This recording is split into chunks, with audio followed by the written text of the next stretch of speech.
Hey there Titans, welcome to Form Titan Basics. In this video we will talk about the using custom button action in the get. So let's set our get here.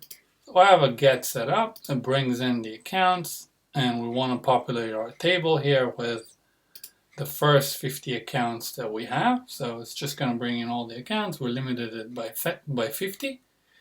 And what this using custom button does, it allows you to use it in a Salesforce action button or an action.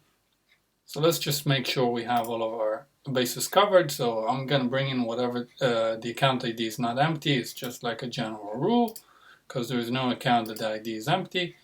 And we have our table mapped here.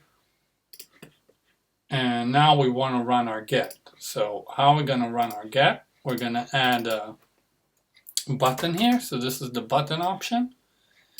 And we're gonna set, just make sure it brings it in by default, but you can see that the button type is a Salesforce action. And we're gonna click set. And then we will be able to select whatever actions we have set up with the using custom button / action. So I'm gonna click this. And let's change the type get accounts. And save our form and publish this.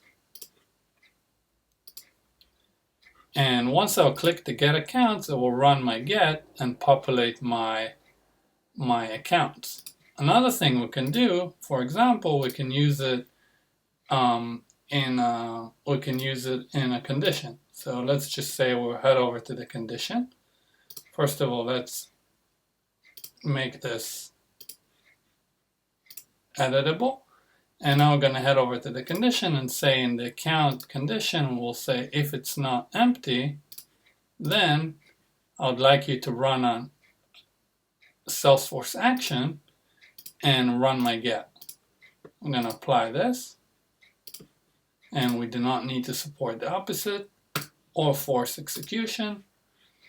And I'm going to save my form, refresh this. And now whenever I will fill this guy up and leave the scope, we'll run my get. And this is how it's done.